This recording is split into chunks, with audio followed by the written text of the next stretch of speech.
I did it my way. No, you got a mic now. You're never going to stop with this nonsense. Okay. So we started with habits of highly spiritual people.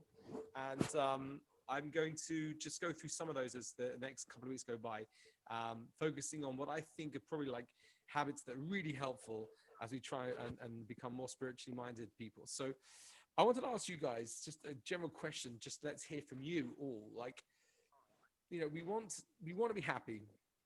We want to be able to kind of have less anxiety and stress in our lives. We want to be in the flow, so to speak, of life.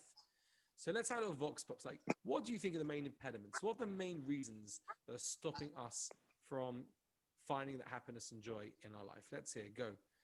I want to hear from you. I want to hear straight out of the proverbial mouths of you all. What do you think are those things that are stopping us from being happy? We're talking Jeremy. I feel sorry. Yeah, Deborah. Go. Deborah live on live. I was just speaking. Like negative thoughts that are kind of from our conditionings when we were like younger, and society and what we're told we're supposed to be like, and the kind of shoulds that come up that put pressure on us. Amazing. The negative thoughts. There's you said I have to unpack a lot there. That was a lot of things, which is good. There's the negative thoughts that are based on the assertions and assumptions that were put on us when we were children and growing up, that we have to be a certain way or act a certain way to be considered a success, so to speak. Excellent. Yeah, I think that's definitely true. Anyone else? Being greedy. Being greedy? Is that what you said, D? Yeah, greedy. Like, want always like, okay, you get something and you're already thinking about other things, like another dreams. Hey, yeah, okay, I think a lot of people resonate with that idea. It's being greedy, like, you want more, and that's what's stopping happiness. Maybe. I don't know if what do you think about that? I think we're not grateful enough as well. We don't see what we have. Okay, fantastic. Obviously, Karen has seen the source material for this class, but she's totally right as well. On her desert island, I mean, I'm pretty jealous as it is. Is that the idea of not being grateful enough in our lives? I think, to be honest, you're right, Karen, Sophia, but maybe to a certain extent, that's already on a higher level. I don't know if most people are going out saying, like, I'm not happy because I'm not grateful. I think you're right, though. I think it's on a deeper level. But, like, I'm talking about on a very surface, shallow level. You go outside of Liverpool Street Station or Paris Gare du Nord, and you ask people there, excuse me, why do you think people in the world aren't happy? I'm not sure how people will say because they're not grateful. They will say things like they're greedy, or they can't get what they want, they can't get the relationships they need, or they have negative thoughts. That's what Deborah, I think, was really kind of touching on. But the question is why they have those negative thoughts. Because of childhood expectations. Anyone else want to go for it? Why else do you think we can't find people aren't happy? Isn't it just stress and their perception of stress and how they relate to it? It could be like you're giving an example of coming out of the station. It could be not being able to get your Oyster card out and therefore having to faff around so you're late, and that stresses you out and that makes you not happy. Okay, yeah. I mean, just the general annoyance, like the things aren't going your way the way you'd like them to go. I think. Can I say something? That's pretty cool. Fits into of course you can, Ben. We got Ben, and I think Justin wanted to say something. Ben first, then Justin. I think we focus on happiness too much, and happiness is just an emotion that comes and goes, whereas a person's life goal should be to create meaning for themselves and their community and the people around them. I've never heard of any one person who's been happy all the time. I don't think that's actually a good expectation. Ooh, obviously, amongst there from Ben. I like that, Ben. It's interesting. And I don't know, does anyone agree? Does anyone here know anyone's been happy all the time? There could be. And we know simcha is the big mitzvah to have. It's a great character trait. And by the way, a lot of people know there's even a song that says mitzvah gedola liot besimcha tamid. It's a great mitzvah to be happy all the time. So somehow there is at least an ideal to try and be a level of simcha, to be a level of happiness. But maybe we're focusing too much on it. Maybe when you focus too much on something, it goes away. But I'm loving the fact I switched every single light off and the heating off in this surgery in the back of my garden where Rochelle works to get a good sound. But now I look like something out of Bohemian Rhapsody. Like like I feel like Freddie Mercury with Brian May. Can I say Okay, something? that's good. Thank you, Ben. Okay, Dali, one sec. I'm going to get to Dali on line 13. Yeah. But before that, we have got a Justin Moser standing in Iceland. And Justin wanted to say something in Iceland. Go for it, Justin. Yeah. Yeah, it's just like I don't think like unhappiness isn't really like a very descriptive term. I think if you're unhappy, there's like it's just like an umbrella term for lots of different emotions. And I think people generally are unhappy if their life deviates from their expectation. If they're not like essentially either they're not getting what they want, and I don't mean like in a material sense, like I want, a car or a new hat. But like if their life, if they're not or they fear losing what they already have. Interesting. That's quite a fascinating thing you just put on the end there about fear. That we're just living in like that kind of constant fear that what we've got will go, and insecurity. So we live in like sort of a level of insecurity constantly, which bars a general flow or a general sense of I suppose contentment in our lives, because we're always worried that it's going to disappear. Excellent, really interesting. Dahlia, I'll go to Dahlia, then we're going to leave it for, we're going to move on. But Dahlia, welcome to the show. Like I said, long time listener on my radio show here. So what I have to say is similar to what Justin said. I think it's as simple as people not being in the present, either being in the past or in the future, which is intertwined with fear. Oh, that happened in the past, so that could happen again. Or, oh, what if in the future? Oh, but if this happens, then that, this could lead to this. And what would the consequences be? So I think simply just not appreciated in the present, which essentially is called the present because it's a gift, and just not being in the present, I think. Yeah. Excellent. Very, very true. And I mean, the only comeback I'd say on some, I know Steve would think about this. Steve's currently doing a bit of sheep herding there in Bethlehem. But when he comes out of Bethlehem, he'll tell us about it. But Steve, would you agree with that? What do you think, Steve? I would say yes. Yeah. Why? But why though? I agree. No, I know what you mean. I was going to say exactly the same thing. I think you're right, Dahlia, that the being in the present, the problem with that is, though, for many people, being in the present is daunting. Many people, they feel that being in the present actually isn't a good place to be. I'd rather be in past memories where things were better, or I can just like fantasize about a future, but then we get lost in court. But yeah, if we could only sometimes find ourselves in the present moment, it would help us tremendously. I think you've answered all of you in such a great way. And we were merited with those beautiful answers to our Steve Weinreb to join us live from Melbourne / Finsbury Park. Welcome to the show, Steve. You're looking great, mate. Thanks, mate. So I want to say two things. Here we go. First off is that I think that one of the reasons why we struggle so much to be happy is just generally that we have, and this is exactly what Deborah Tamir was saying, that we have a negativity bias. It's kind of a lot of scientists talk about this, a lot of psychologists, neuroscientists talk about in the brain something called negativity bias, which means that we are wired, so to speak, just to see danger. We're wired to see threat. And because of that, we oftentimes will naturally look at what's wrong or naturally look at what's not perfect. And that will always be a detriment to our everyday existence. Now, so those evolutionists will say it's from the evolutionary side that when we were, kind of looking, we always have to be aware of danger. Danger was always the biggest problem. So we have to always know about danger. We have to be aware of danger. And therefore, even though we can have so many good things in our lives, there could be so many positive, wonderful things happening to us at any given moment, we would still allow one horrible thought or one negative comment from a colleague at work or someone or a friend or an ex or whatever to really disturb us. Has anyone had that experience before where everything's perfect, had a great day, everything has been swimmingly perfect, and then you get one horrible comment from someone at work, a disparaging comment, and that's it, the whole day's out, the whole day's off kilter, like you feel terrible, you feel like you can't breathe because of one comment from someone. That doesn't make any sense, really, if you think about it. Because you've got so much in your bank. You've got so much positivity in your bank.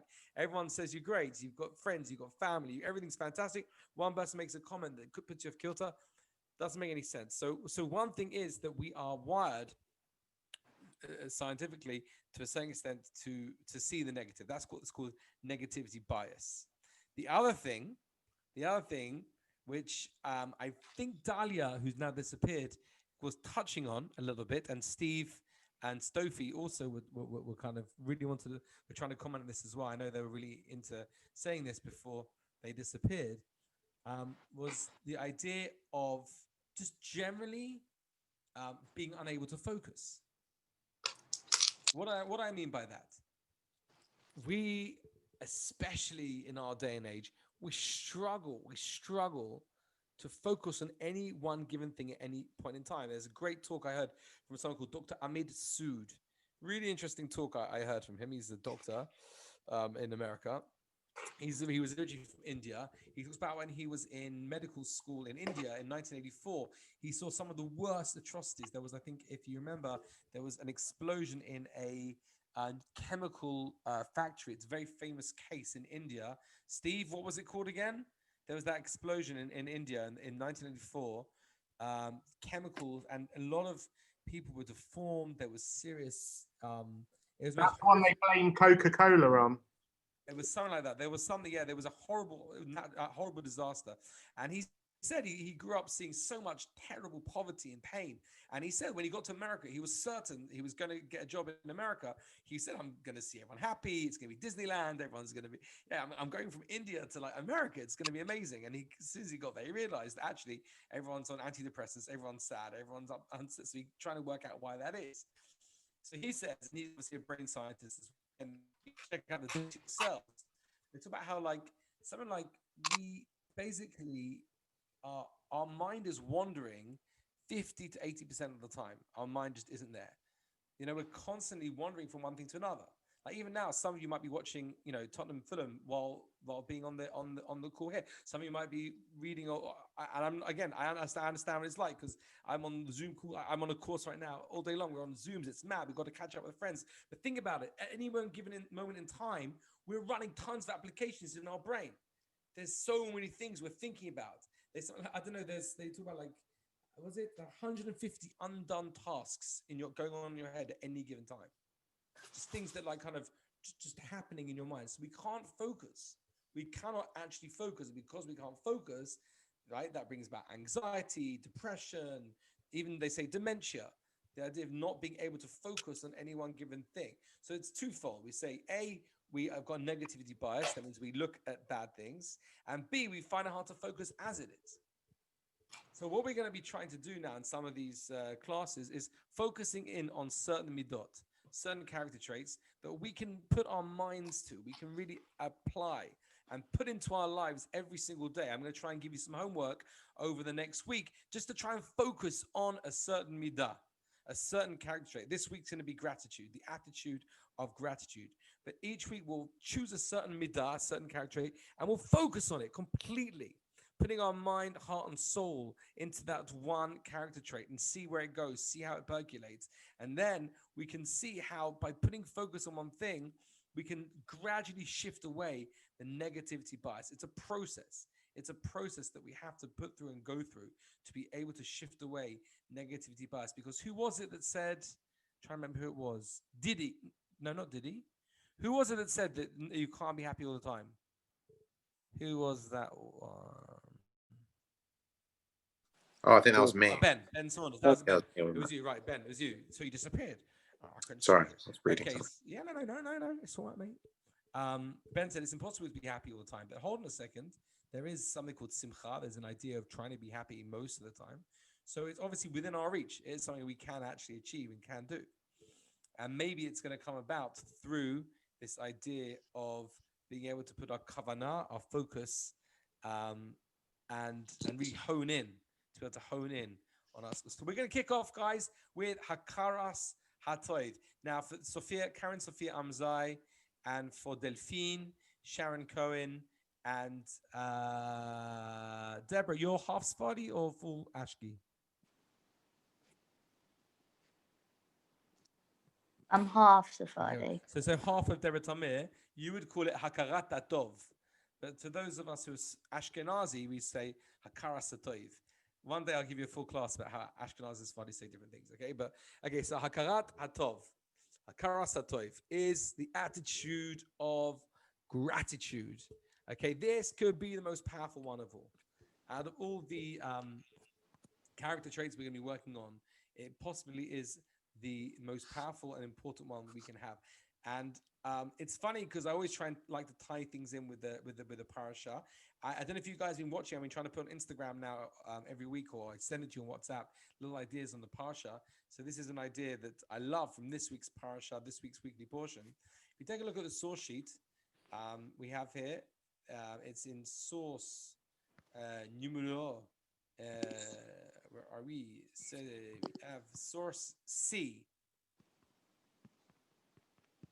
And I hope no one here will mind or be upset if I ask none other than His Royal Highness Radha Maloof from Plymouth to read out source C for us here live online. Go for it, Adam. And Hashem said to Moses, say to Aaron, take your rod and hold out your arm over the waters of Egypt, its rivers, its canals, its ponds, all of its bodies of water.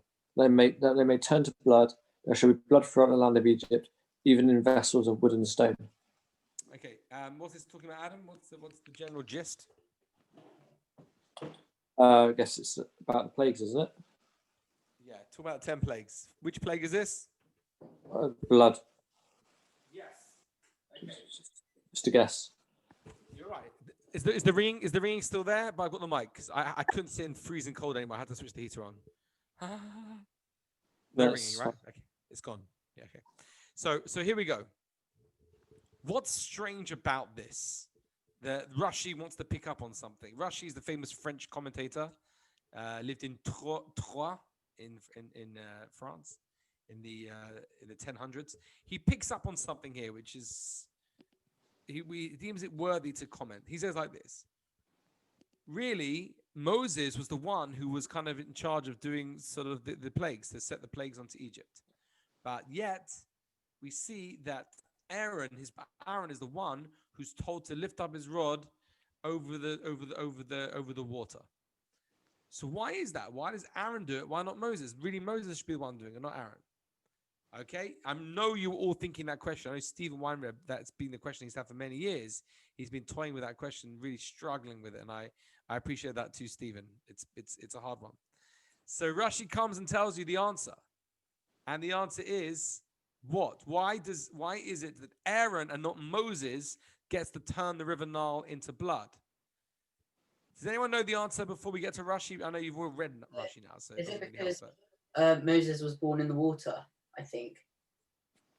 Well, he wasn't born in the water, Nicholas, but you're very close. Not born in the water, but was in the River Nile when he was given to Pharaoh's daughter. Not given either, but and therefore the water was kind of respectful for Moshe because he was pure, and Aaron could go in the water, but I can't remember the exact reason that Rashi gave, but I remember something along those lines.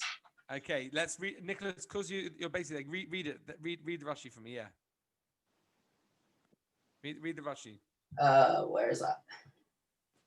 It's source D. Say unto Aaron, because the river had protected Moses when he was cast into it, therefore it was not smitten by him neither at the plague or blood nor at that of frogs, but it was smitten by Aaron. Boom. Okay, that is the answer. Steve, do you hear this? Steve, you get the answer? Didi, אתה שומע את התשובה? שומע. Okay, so what's he saying? What's Rashi saying, Didi? Basically that because the miracle, not the miracle, but when Moses been abandoned, נטוש? איך אומרים נטוש? Abandoned, or like abandoned. Placed into, to hidden. Yeah, to the Nile. So basically, he cannot, like, he's a karata tov, or he cannot basically, he have something to the water. The water saved him once in his life, and now to have a penalty that related to water, to hit the water, he couldn't do it to someone that have done a favor for him. Exactly, right? In other words, the water had saved his life by protecting him, by not, I guess, not capsizing him when he was placed in the bulrushes. Okay, and because of that, to show a modicum of thanks to the water, he can't turn the water into blood. Okay. Yeah. Right. So we see that that's why Rashi says here, the words of Rashi are, right, since the river protected Moses, he was not smitten, and the frogs as well, because the frogs came out of the water. These were done by Aaron HaKohen. We learn from this something so I think so pertinent, so important, so powerful, which is if for something which is inanimate, like water, we're meant to show hakarat hatov, show thanks. How much more so are you meant to show an element of gratitude to something which has feelings, something which is human? Think of all those people in your life who you really owe a debt of gratitude to, but that you tread on. You don't mean to do it. You're lovely people, every single one of you. You're fantastic people. But there are people that we really owe a huge debt of gratitude to, and yet we tread on them all the time. We don't see it. And if we can learn the lesson from just showing gratitude to water, to be sensitive to the feelings of water. Emily always likes it when I mention this because she still remembers the class from years ago. But I'll say it because it just makes her laugh, so I'll do it for you anyway. Steve may remember it too, but Stephen Weinreb once asked me. He said, "Rabbi Dov, why is it that like you cover the challah, right, when you say kiddush? When you say kiddush on a Friday night, you cover the challah with a challah cloth." So the answer is, weirdly enough, Ben Saunders, why do we cover the challah?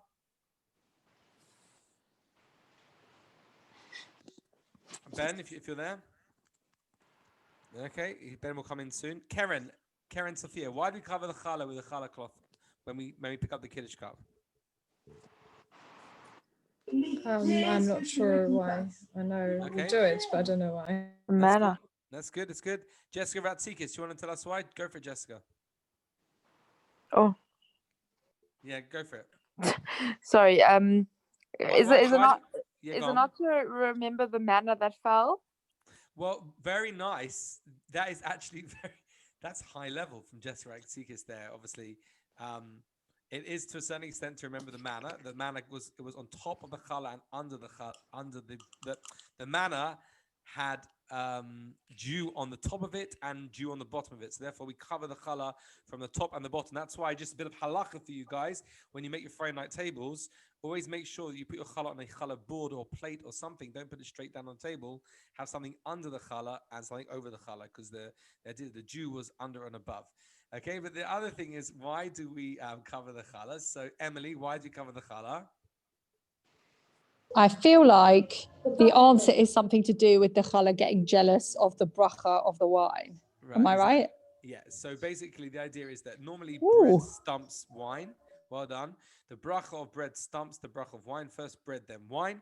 But on Friday night, because we're doing Kiddush, we do the wine first. So we actually are totally sensitive to the feelings of bread. That's right. Bread does have feelings, Hayden. How do you feel about that? Yes, that was the time Yes, that you said remember bread that. had feelings. Bread does have feelings, and therefore we're sensitive. Karen, vous écoutez? Ça, c'est un petit peu étrange qu'on dit que le pain, le boulangerie, le pain français, how do you baguette? La baguette, il a un cœur qui fait le triste. Les émotions. Ouais, l'émotion. Émotion, oui. L'émotion de pain. Right, basically bread has emotions, right? Now, does bread really have emotions? I don't know, and I think it probably does, but that's my nuttiness there. But the truth is, we're meant to, Steve, what are we meant to learn from this? What's the point we're meant to learn from this? If bread has emotional noise, not the point. What are we meant to learn from this? Go for it, Steve. What's the main lesson? I'm going to go for the fact that the bread represents. No, that's Christian. Okay, fine. No, we're not talking about Christianity. We're not talking about the loaves and the fish. We're moving swiftly on away from Steve. Sharon Cohen. Sharon, are you there? Sharon, coming in from Bahrain. Ahlan wa sahlan. Ahlan wa sahlan.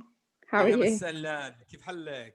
Marhaba. Very good. Let me ask you, Sharon, what do you think the lesson is? If bread doesn't really have feelings, but yet we cover it so that it won't feel bad when we say a blessing on wine, what do you think is the deeper idea? What's the lesson? What's the take home? Just that you have to, I guess it's about being considerate to everything, but also grateful. About gratitude, well, I mean, just being grateful and considerate. Beautiful. Amazing. Fantastic. This is exactly right. Now, if you can be considered for a piece of bread, you can be considered for a person. You get it all wrong when you kind of all like fastidious about the mitzvahs, and then you treat someone in a negative way. You treat someone, you down talk to somebody, etc., etc. So the idea is that we learn out from the idea from Moses being not being able to hit the wine, that you have to have such hakarat of gratitude for thanks for even inanimate objects.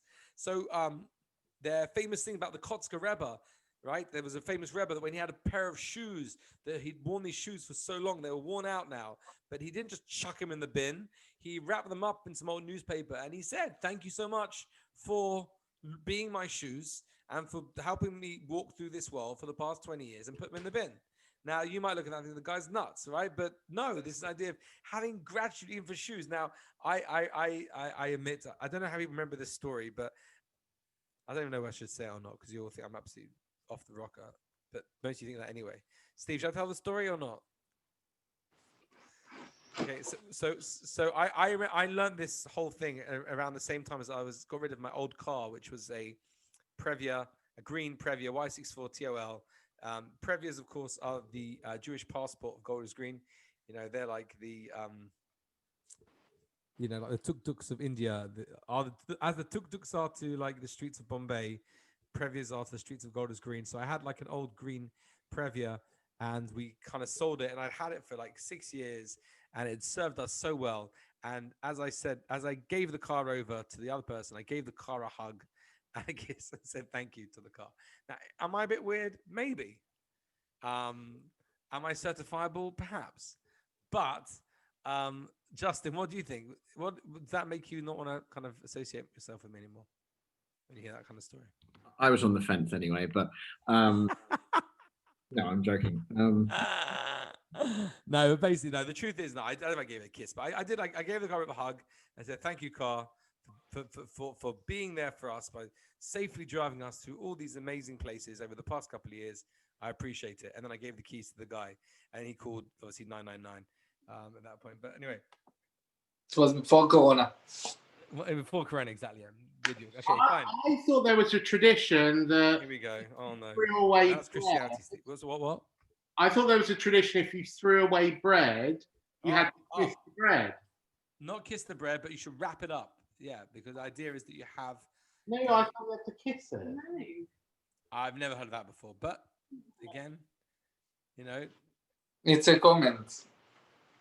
It's common tradition. You know, Rabbi Dov, Mary Kondo, who is that famous Japanese lady who teaches people how to tidy their homes. Sure. She actually has, when you have something that you realize doesn't spark joy in your life anymore, you're supposed to take it and you're supposed to say like, "Thank you, shoes," or like, "Thank you, coat. You kept me warm and I appreciate you, but now I'm going to give you to someone that needs you more than me, or give you to a charity shop," and you're supposed to thank the things. Why didn't I know before this class? So she's like a rabbi and she doesn't even know it, Mary Kondo. That's brilliant. Okay, I have to find her say that and like add to this class. Okay, so that's brilliant. So let's move on. You have folding as well, Emily. What? Emily, you do her foldings as well. Steve, let's not turn this to a side conversation. Let's stay focused. Okay, now. I try, Steve. Okay, now, so here we go. I'm going to go on to the next level class. I want to do a really cool visualization with you on this theme of gratitude. But I want to know who's with me, because if you don't know who's with me, it's going to half me. So can I ask you, even if like you just do it for 2 seconds, unless it's inappropriate for you to switch your camera on, can you switch your camera for 2 minutes to let me know you're there? So I at least know you're there. Because then if you're not there, it's like, Alex, you are there, brilliant. Deborah's there, fantastic. Okay, fine. Because I'm going to do like a bit of intense like visualization with everyone now. Okay, you're there. Okay, fantastic. Okay, cool. Everyone is there. Brilliant. Okay, if you just want to know you're there, that just for me to know you're there, that's the most important thing. Now I'm going to, if you want to keep your cameras on, brilliant. If not, you can switch it off. But I now want to do basically a way to cultivate gratitude. We're going to do a visualization, a meditation visualization. So I need you focused. And I want you to experience it. So that's what I'm saying. Like, I just want to tell you that intro because it'd be a chaval if, like, in that moment someone had called you, or you were in the middle of like a chat on Hinge with somebody, and you missed like the opportunity to do something really cool. So apparently Hinge, because someone told me about Hinge, I went because I needed to get some stuff for the house, like some screws and brackets and That's where you get it from. Like what do you call it? No, I didn't realize. It's not like IKEA. I thought it was like IKEA. Anyway. Okay, yalla. Let's go. Let's do this. It's a meditation.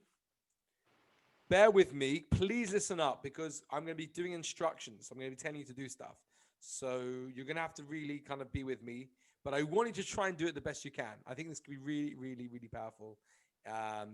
Please switch off any TVs, any devices on the side because this really is a powerful thing. If you can do it properly, you'll really, really appreciate it. But I need your help. You know, bear with. Give me a bit of what do you call it, Rachmanus, because I'm trying to do a class. Who's giving the Rachmanus to DT? I don't know what that means. Okay.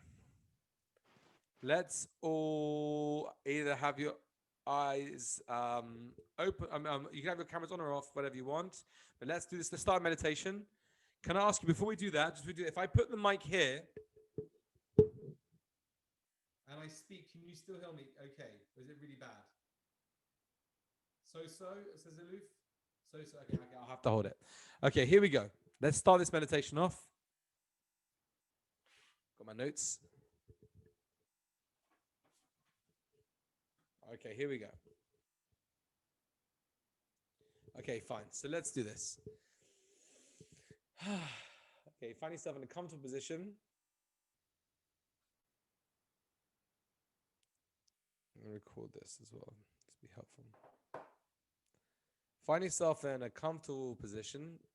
Feet on the floor, back straight against the chair. Have your eyes open or closed, however you prefer.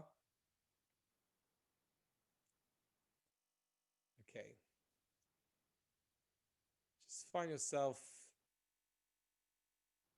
really letting go, really of any distractions that are happening right now. Centering yourself, feeling your feet against the floor, strongly against the floor. Your body being supported by the chair.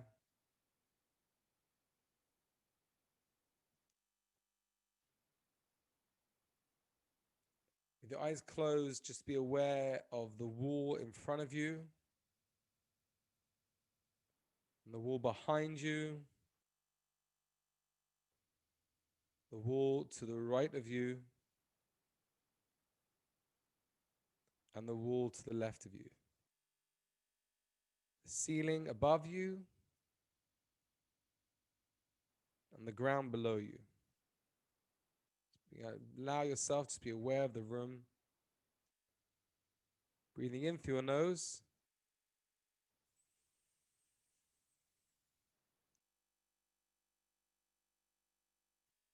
Hold for a few seconds and then breathing out again.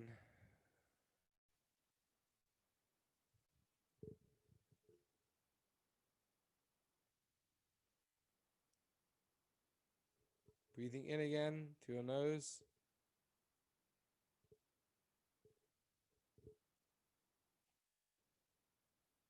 And then out again, just feeling your blood tension, your blood pressure going down, your skin tension just going down, everything just feeling calmer.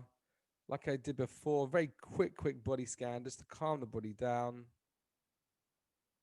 Right leg, just feeling warm, heavy and relaxed.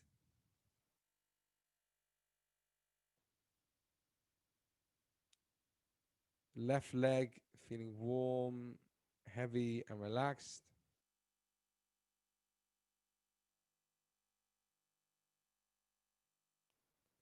Right arm,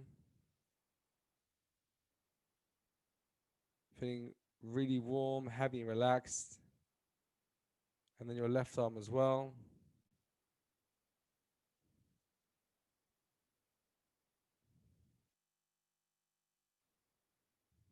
Your back, your tummy, your chest, your neck, your face, your head, to your whole body, from your tips of your toes to the top of your head. Just feels really warm, heavy, relaxed, and just set your focus now. Just being here, present in this moment, nowhere else. Okay, and be deep breath in through your nose. Fill yourself with this calming air. And then out again. Setting the kavanah, the intention. We just learned today about how focus. We live such scattered worlds, such scattered lives. We're going to try and really hone in and focus. So I want you to join me on this journey of visualization. I want you to just remember this morning, when you woke up this morning, just remember, what was the color of the floor when you woke up this morning? Now that you're back in that mindset, I want you to imagine that you're waking up in the morning. Imagine you're waking up first thing in the morning. Okay? Who's the first person that you want to be grateful for? I want you to have that person in your mind's eye, the person that you most want to be grateful for. Just have it clear in your mind, this person who you really, really want to be grateful for that person. Ask yourself the question, how has this person touched your life? How have they touched your life? How have they helped you? What have they done for you? Just be really aware of it. Let it wash over you, this feeling. And then I want you to send them just some silent gratitude. Just thank them. Don't have to speak it out, but just send a silent gratitude, a thank you. Feel it from the inner depths of your soul and your heart, thanking, a real feeling of thanks and gratitude to that person.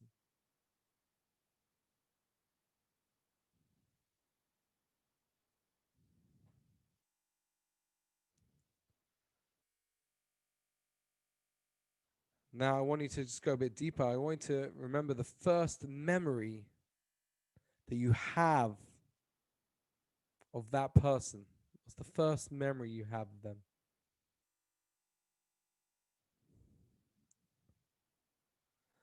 Try and get that memory clear in your mind.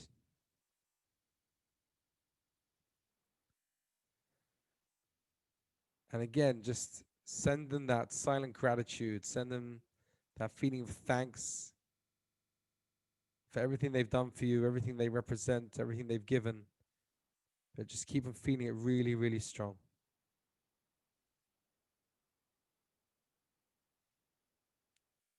Next, I want you to imagine that right now they're really, really happy. Just have in your mind's eye this image of this person, that they're really just overjoyed, they're smiling, there's warmth, there's rays of light around them. They're just really, really, really happy. They may be laughing, they're full of joy. And again, just send them that silent gratitude. Send them that thanks.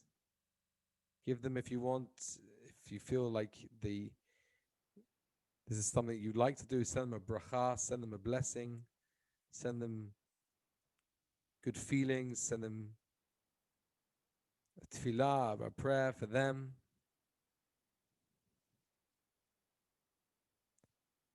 Now I want you to imagine yourself at 8 years old, the age of around 8, doesn't have to be 8, but any kind of around 8 years old, 6, 7, 8, 9.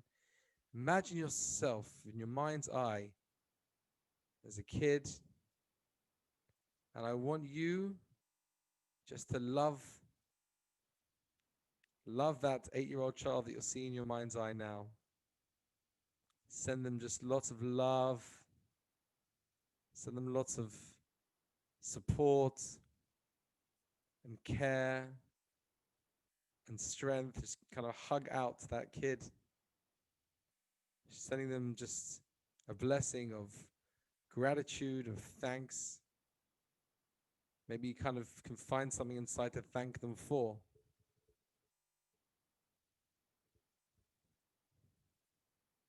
Just give them that really strong, beautiful hug. Give them that strength. As you breathe in through your nose, you can always feel the endorphins, the dopamine being released from a hug that isn't actually physical. It's quite amazing how the mind works. You can even sort of imagine it happening. Your body even starts to react as you feel, as you breathe in. You have the feel-good drugs of endorphin and the endorphins and the dopamine is running through your body, through your system right now as you breathe in that hug, that really strong, beautiful hug. You know, we haven't had a chance to hug. It's been so long. People just haven't been able to hug each other.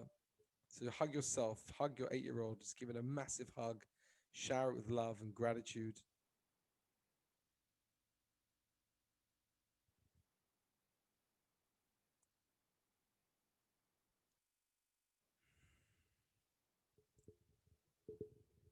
And now, finally, just if there's someone maybe that passed away, someone that you really loved,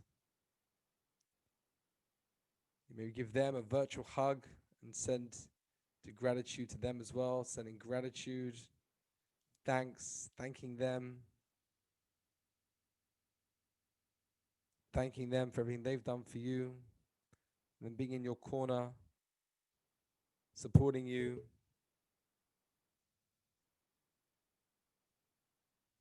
Always being there for you, just give them that gratitude as well.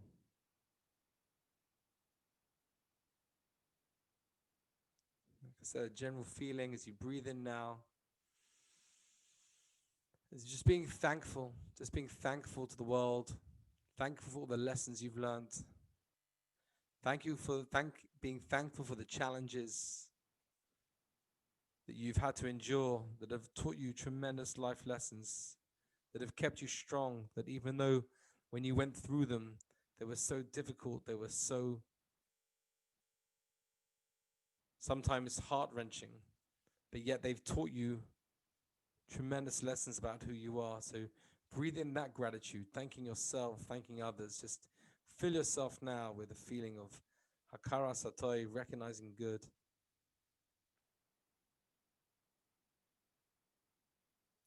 I say breathing in. As you breathe in, have that feeling from the tip of your toes to the top of your head, washing over you, feeling of tremendous gratitude and thanks to everyone around you. Maybe now, if you can, think of someone on this Zoom call. You don't have to open your eyes, but if you want to, just everyone's camera is essentially off, really. Just take a look at the names. If there's someone on this Zoom call right now that you want to thank, don't have to say their names. Maybe just pick up a name or two and just think of a reason why you may want to thank them for something. Just be grateful for something they've done for you and send them a feeling of silent gratitude and a bracha.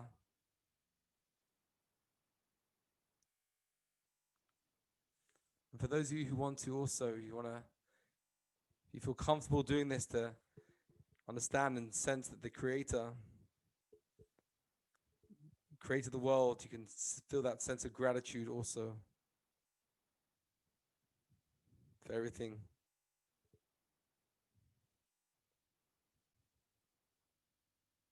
Just let those feelings of gratitude just wash over you. Thankful, thankful, thankful. And just you feel like your body lifting. It's amazing. You feel like you become lighter almost.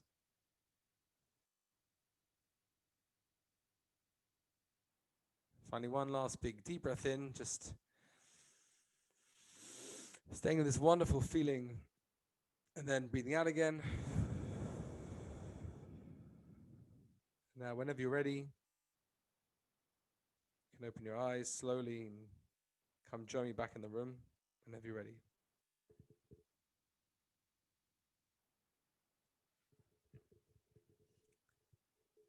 Okay. Back in the room we come. Maybe some of you don't want it. Maybe some of you are just so happy where you are. I always feel bad sometimes finishing the meditations. If you can stick your cameras on, it'd be really nice because this is the bit it could be lovely we share now. So please do, if you can, stick your cameras on.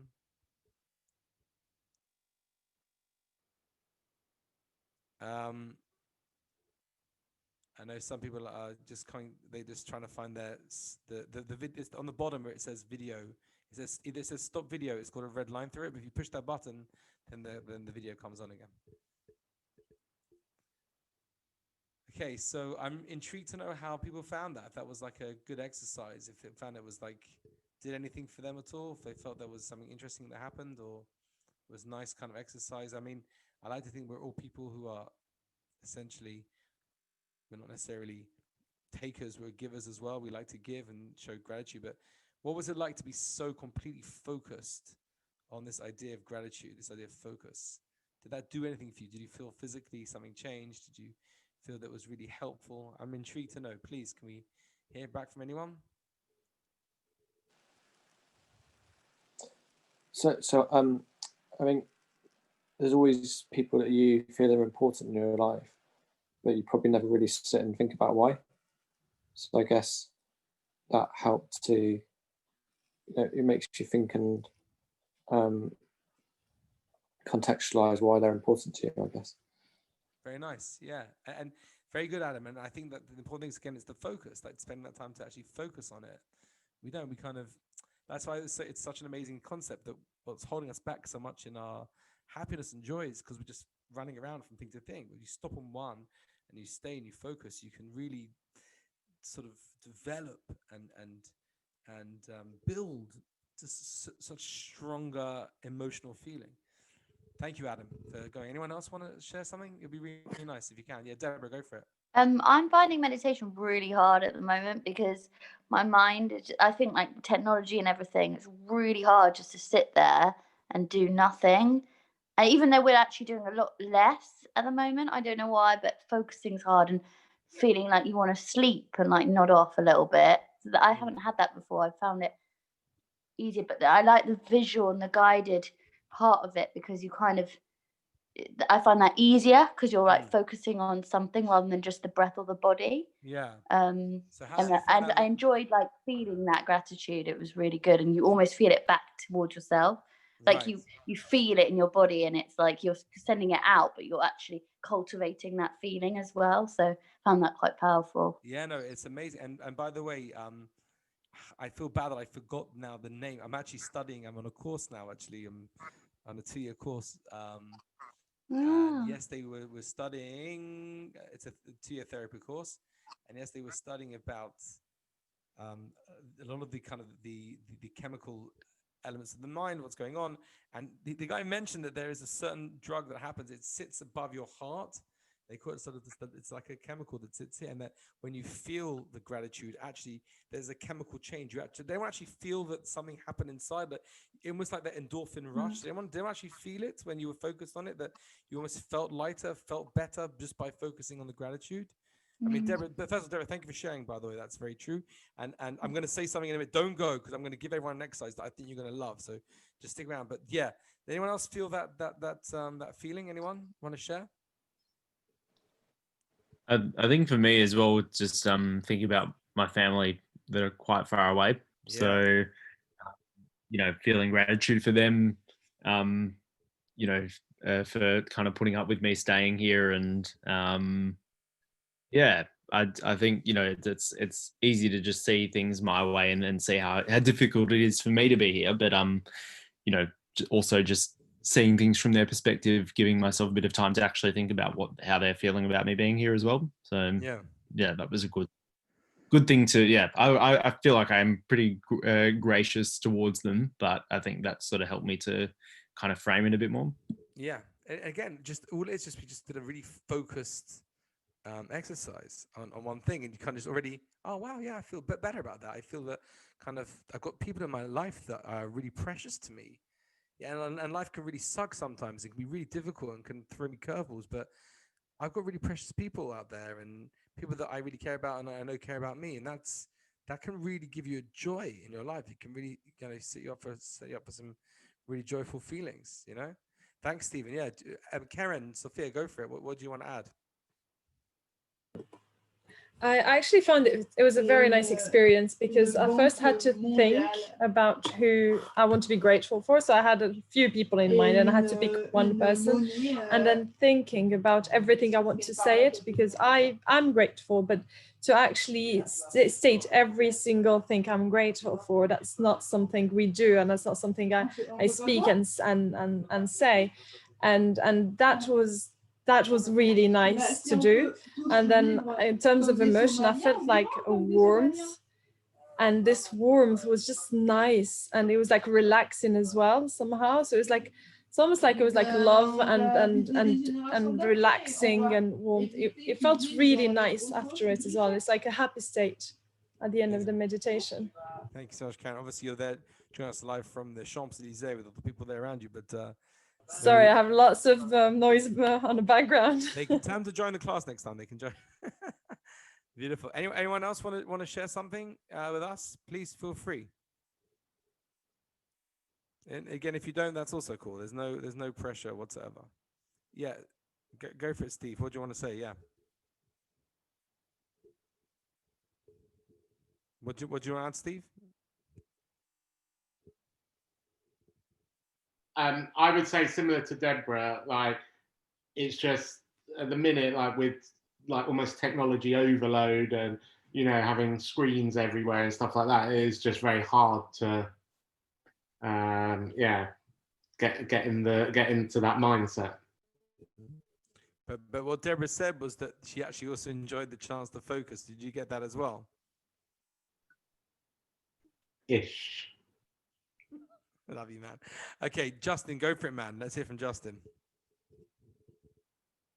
I actually found it really hard to concentrate during that meditation, the last bit. Yeah. Sorry. Okay. But did you get to feel a sense of gratitude for anyone? Yeah, definitely. There's lots of people particularly in the last year, who have really been there for me. So there's a few people that really stand out in terms of gratitude for them being around and being in my life. But I just was so distracted by everything during that meditation. Yeah. Okay. So what was it? There were devices distracting. Was in your mind? No, my mind. I was just thinking about things I need to do and not at all being present. Okay, that's cool. It's different times, different things. So here's what I want to do, just to finish off, right? Just to say, like, there's two things in the source sheet that I've given you. If you take a look, I've put in there just some two things we say in the morning service. One is a bracha. We say Baruch Atah Hashem Eloheinu Haolam she'asa li kol tzarki, which means Hashem, thank you. You're the source for blessing, and you've given me everything I need. I think it's such a beautiful blessing to really think about that. We have everything we need. We have everything we need, and there's so many challenges, so many difficulties that come our way, especially right now. Here I am trying to run a Zoom meditation, and half of you are like struggling. It'd be so much easier to do it in person, but we've got what we've got. It is what it is. But with every opportunity, there is a chance for us to I guess uncover what the hidden message is. There's something that this current corona situation is really trying to teach us. We don't know what it is, but we have to try our hardest to kind of sail through and be the best we can. So there's that, and also another tefillah we say every morning called Elokeinu Shama. Read it inside if you can.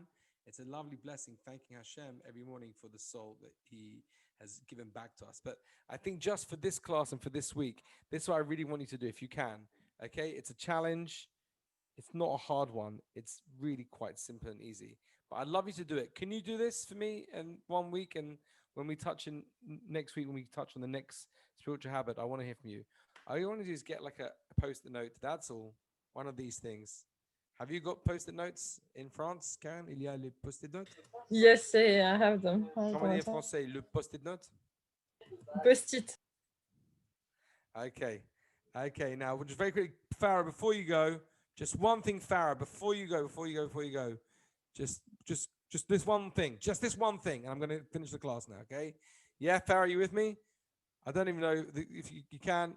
One thing, Ben Saunders, camera on for this one. It's a big one. Ready? Take a post-it note. Okay? And write on it the word gratitude. Okay, now I'm going to hold on to the camera, but of course, It's going to be, oh no, it works. It wasn't mirror. Okay, take a post-it note, not now, Steve, but take a post-it note and write the word gratitude on it. And then I want you to put that post-it note on your bathroom mirror. Can everyone nod to say they'll try and do it? Just do it. What difference does it make to your life? Just do it, okay? It might be amazing. You might find it change everything for you. I don't know, right? So just take a post-it note and write the word gratitude on it, okay? Now post it on your bathroom mirror. Now, for next week, when you get up in the morning, okay, the negativity bias will kick in almost straight away. Okay, you'll wake up and you already start thinking about some bad things that happened and things you got to worry about. Go to the bathroom, whatever, you look in the mirror and you see the word gratitude. I want you, as much as possible in that moment, to remind yourself of all the people that love you, all the people that have helped you, and all the people that you have to show gratitude for, to say to say thank you for everything they've gone. And I want you to get that feeling, let it wash over you, let it run over you. This feeling of gratitude, and say, I am going to be a thanker. I'm going to thank people throughout the day. I'm going to be aware. I'm going to have my receptors up to be grateful today for all the things that are happening to me. And try it for 7 days, starting from tomorrow morning, and we'll check it next week. Please, can I get a nod from everyone? They're going to try and do it? Yes? Okay? Just do it. Brilliant. Sharon keeps me a thumbs up. I appreciate Sharon. Alex Mittleman, I don't know what you think. Jess Ratsikis, I don't know if you're saying yes. Dali's saying yes. Okay. Of course. And okay, fine. Try it next week when we kick off again. We'll go into another spiritual habit. Let's see what it's like to have a week full of gratitude. Thank you so much, every single one of you. I've recorded the class. If anyone wants to have it or to give it to a friend or anything like that, be in touch. Any questions, WhatsApp me. I've got the recording of the little mini meditation we did if anyone wants that as well. Ciao, amigos. Mucho bueno. Gracias, gracias. Keep strong. Keep cool. I'm going to play some music now here. If anyone wants to stick around for a little mini kumsitz, I'm going to, I've got the guitar here. Steve and I are going to do a few kind of Simon & Garfunkel numbers, but I'm going to go other than that. So lovely to see you all. Thank you so much. We'll see you soon. Thanks, Rabbi Dov. Good night. Thanks, Job. Appreciate it. Good night, Thanks a lot, Rabbi Thank Dov. you, Rabbi. Thank you. Bye, Rabbi.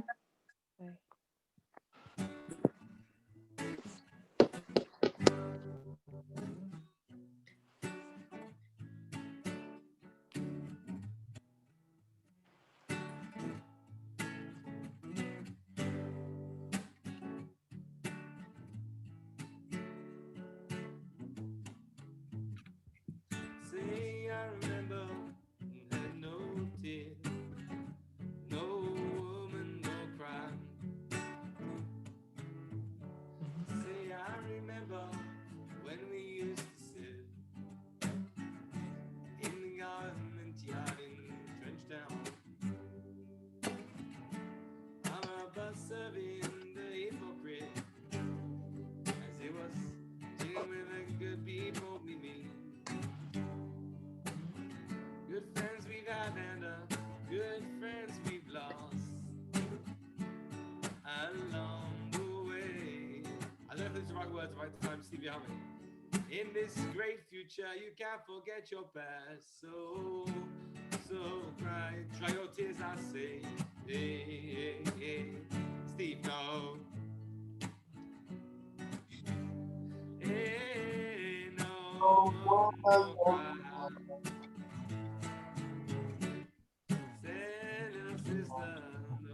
No tears. So woman, no crime. You know, I think I'll day for.